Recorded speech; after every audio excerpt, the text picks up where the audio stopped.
Okay, guys, we're gonna have to talk about DC fast charging. As we know from the launch edition webinar and the specs of the launch edition on their website, we are not getting DC fast charging on the launch edition. We're gonna get a 6.6 kilowatt hour level 2 onboard charger. Um, Now, level 2 charging can go up beyond this, and there are like I think it can go up to 20 kilowatt hours, which would theoretically give you up to probably like 180 miles per hour, which would be pretty awesome. The thing being that most level 2 chargers you're going to find, at least in the United States, outside is going to be 6.6 or lower. So anything higher than that is not going to be extremely useful, at least in the United States. And probably almost all launch editions are going to be in the United States, probably mostly in California. That would be my guess. Um, and then we're going to get a maximum charging speed of 57 miles per hour. Now, this is a little different because you would think if you're going to get a 6.6 kilowatt hour charger and we get um, 100 watts gives you a mile, then you should theoretically get 66 miles per hour with a 6.6 kilowatt charger. But there's probably some charging losses and things like that, so um, you're not going to get the full. So they've calculated that it's 57 miles per hour as a best case scenario. Um, so we were pretty bummed out about this, and I was definitely one of those people. But now I've had a day to kind of think it over, and I'm not quite as upset about it, I guess.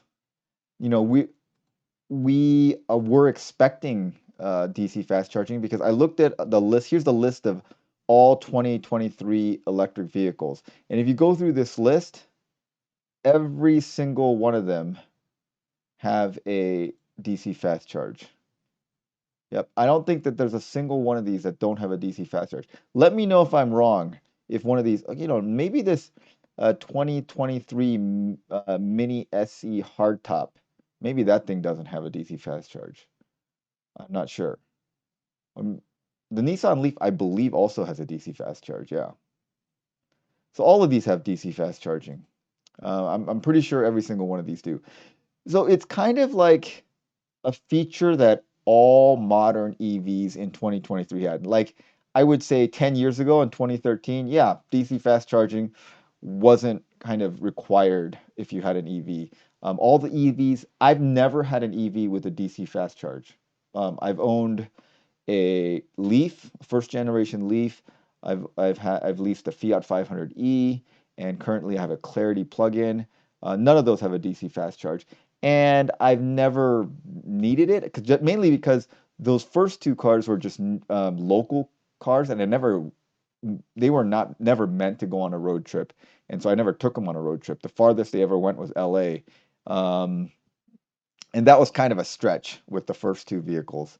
You could barely make it to LA, and then I needed a charge, and then you could barely make it back. And sometimes I had to drive like 60 miles per hour on the highway just to make sure that I had the range to come back. So when they went to the with the NACS or Tesla port, we were thinking it was a ploy to get access to the supercharger. That turns out not to be the case because even if we got access to it, the car does not have the capability to use DC fast charging. And then, I thought, well, even if when we thought that it had the hardware, we thought the problem would be on Tesla's end of giving us access to the superchargers. And we were thinking, well, even if Tesla doesn't give us, we can always get this adapter so you can access CCS DC fast charging through the NACS port. This is an adapter made by Electron, who we know is the supplier for the charge port for the Aptera. And I was thinking, okay, well, this is a good compromise. They'll have the NACS port. We can still access CCS with this adapter. And I was pretty sure that this is the way we were headed. Turns out, not the case. And that was a big letdown. But I was thinking it over. So I live near Riverside, California, and I probably go on maybe one, two, maybe three road trips, long road trips per year. The other, so that's like 1 to 3 trips a year where this lack of DC fast charging is going to affect me. The other 360 days, 60 plus days, it is not an issue. Basically, I'm going to do things on the weekends like, go to the beach, that's like 60, 70 miles. Maybe go to San Diego, that's 102 miles, so 200 miles round trip.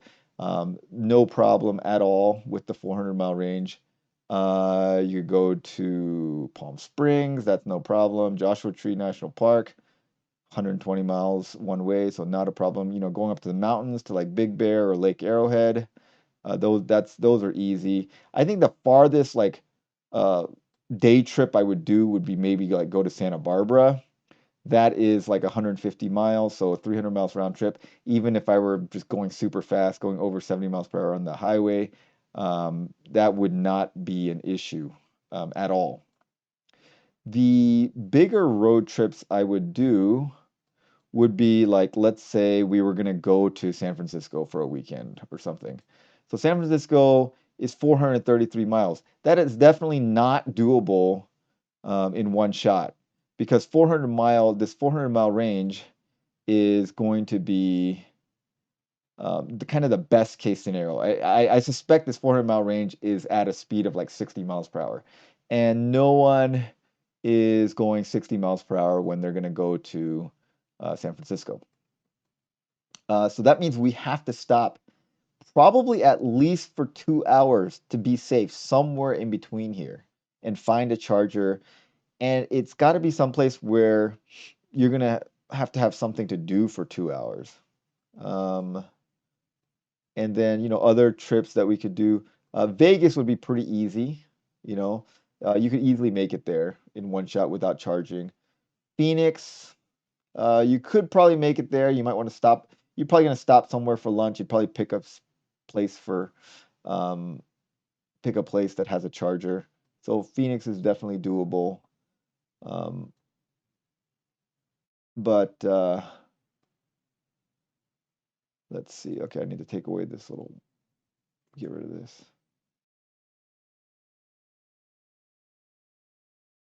Click to remove. Okay, yeah.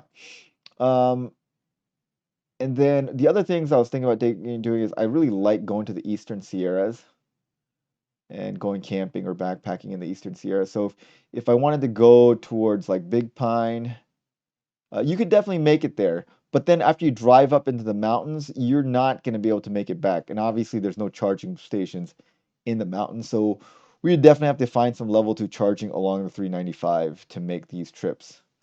But I looked it over and I think it's doable. Here's how it works. This is a great website called PlugShare, and it tells you all the different plugs that you can access. I've clicked J1772 because obviously those are the most common uh, level 2 chargers. And then the Tesla port, these are Tesla destination chargers, not the superchargers. The supercharger is just like Tesla fast. And let's like, for example, say that we're going to go to San Francisco. So here's San Francisco. The options are to take the 99 or the 5. And obviously the 99 has way more options because most of the towns are along 99. 5 is just basically a transportation corridor, although there are a few stops. So you could go to like this Button Willow Starbucks. This is like a travel stop. If you look here, there's level 2 charging. It's way cheaper than DC fast charging, so that's a plus. 35 cents per kilowatt hour. And there's dining and shopping and restrooms and lodging nearby. If you look at what level 2 chargers there are, it is a charge point charger and it's 6.48 kilowatts. It's one station with 2 available. What this usually means when you see this is that this is a charge point station with 2 plugs and it's 6.48 kilowatts shared between the 2 plugs. So you're only going to get 6.48 kilowatts if you're the only one in the charger. If someone else plugs in next to you, you're going to get half of that. So that is an issue. So as you can see, that is even if you were the only one plugged in, you would not max out the 6.6 kilowatt hour charger on the Aptera. Let's go to another place. Chevron here. It doesn't, it's a charge point network. Doesn't. Okay, here you go. Yeah, so see, this is two plugs, one station, 6.68. So yeah, you'd have to get you'd have to hope that you can get a station to yourself to get the maximum charging, or else you're even gonna get half of that. You're only gonna get 56. So you would have to hunt around and find a place where you're gonna get 6.6 kilowatt charger by yourself. And so probably if I were to do this trip, I would take the 99, which would leave me with a lot more options. And let's see, we go in through here. So there's like a church, maybe they let you charge there. There's a community college. Oh, there's an art museum. See, like you could maybe check out the art museum. And yeah, so there's here we go. See, this one is 4 stations with 4 plugs. That means each plug is going to get the full 6.48 kilowatt hours. And so you'd be pretty much guaranteed to do this. Get it if you went to the art museum, or there's lots of other little options. Okay, so anyways, I think you could find places to do it. The trip would just take you probably an hour and a half longer than you normally would want to take this trip, but you definitely be able to get to the places you want to go. Now, the other important thing is you're gonna have to find a place to stay overnight that has a charger or has a charger very nearby. And PlugShare actually has this option of hotel charging custom view. So these are lodging areas with chargers nearby or on their own premises. So there you can see there's quite a few options in California, and if you go, it's a little less. You can see the density is the most along the West Coast, but along the major corridors, I think you can generally find a place. There's obviously less options in the middle of the country and more options near the coasts. I guess the West Coast is definitely the best coast in this respect.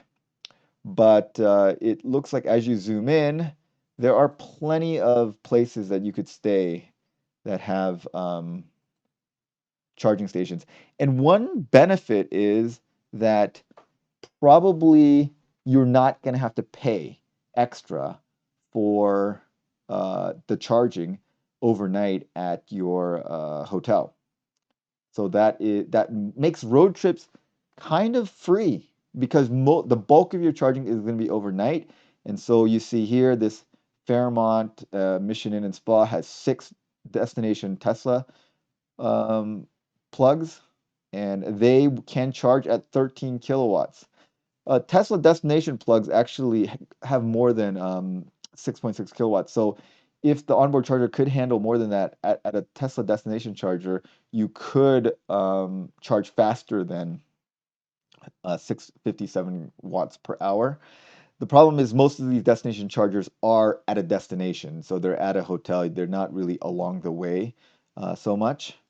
So they may not be useful for topping up in the middle of your road trip. But if you look at this, there are plenty of hotels that have destination charging. I did not realize that there were this many. So I think that road tripping is definitely possible. It's just not at the speed that some people would like. It's going to be a kind of a slower pace. You're going to have to you're going to have to think about going maybe 400, 450 miles a day max. And that includes about 2 hours of charging someplace in between that you're going to stop for lunch or go for a walk or something like that. But if like one of the more recent road trips I did is we drove up all the way to Vancouver from this area, and looks like there's plenty of places to stay, and you could definitely make this trip in. Uh, if you wanted to try to do like Cannonball Run style, you're not going to be able to do it without a DC fast charger. But if you're wanting to cover 400 miles a day, which I think is a pretty good um, distance for road tripping, it can be done. It can be done. It's gonna just take a little more planning uh, than than we're used to than if you had a DC fast charger. The other thing is DC fast charger stations outside of the Tesla network are not super reliable, and there aren't that many of them. So having this, you can just kind of take that off. So that would take some planning too. and they may get full, as all these cars obviously have DC fast charging and they're going to want to use it. These people are not going to be taking up the level 2 chargers, because if you have a DC fast charger, why would you use a level 2 charger? That just doesn't make sense. So as Aptera users, the level 2 charging gives you a pretty decent amount of range per time given. So you're going to have kind of a resource that you don't have much competition for when you're traveling. So that's, in a way, that's kind of a good thing. But anyway, but you are going to have to travel slower and less distance per day than you had originally planned. But road tripping with the launch edition is definitely going to be possible with a little bit of planning and with a little bit of patience.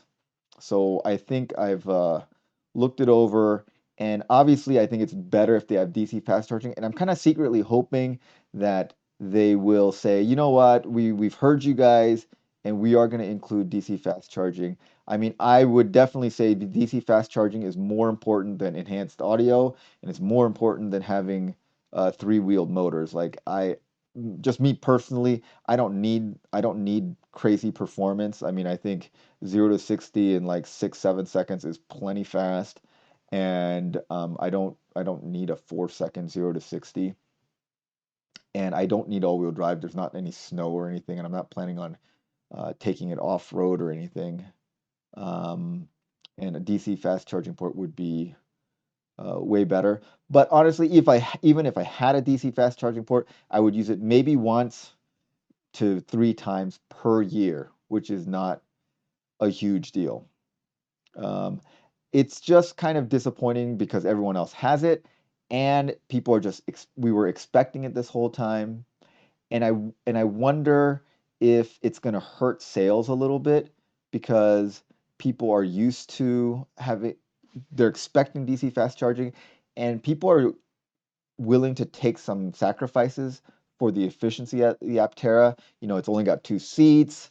It looks a little weird, and it's got 3 wheels, and maybe it's not quite as comfortable. And people were okay with that, but this was just one thing that we weren't expecting. That it's another thing that we're gonna have to sacrifice, at least with the launch edition. Now they did put out a statement saying that it's gonna be upgradable to have DC fast charging in the future. I'm not real sure how that's going to work. I don't think that it's going to be a very simple process to upgrade the launch edition to have DC fast charging. I'm not sure what's all entailed in that, but uh, my guess is that if it's a cooling system problem, it won't be doable easily. You have to change out the entire cooling system, or you're gonna have to at least change out the like some of the charge controllers and electricity to allow that. I don't think it's gonna be a simple process, and I wouldn't bank on getting the launch edition and being able to upgrade it easily. Now they are saying that in the future, that the future editions, they're gonna get DC fast charging, which is good. I mean, without DC fast charging, and if you get the 600, 1,000 mile editions, it's gonna take so long to charge those things on road trips. Even overnight, you won't be able to fully charge those things on a level 2 charger, I don't think, unless you stay at the hotel for quite a while. So it is coming down in the future, but in the launch edition, I would expect that you should kind of book with it. There's another uh, website called Stay in Charge, which is a website separate from PlugShare that lets you find hotels that have EV chargers. So there's many resources now, and I think with a combination of just a little bit of planning, road tripping is going to be doable, at least in the West Coast. Probably takes even more planning to do it outside areas with a lot of charging. But level 2 chargers are pretty common across the country, and I think most people are going to be able to find a charger at some point. All right, so tell me what you guys think. After check out these resources and see if the road trips that you're thinking about doing are going to be doable, and um, a, is 400 mile per day or 450 miles per day just too little to make it a viable road trip? I think that's, when I was younger, I would probably do 600, maybe 700 miles a day. Those were long days. But I think 400 miles a day is kind of a nice leisurely and pleasant road trip distance per day, and it works out okay. Okay, well, thanks for watching, guys. Thanks as always to our supporting members. Tell me what you guys think in the comments below. Have a great day.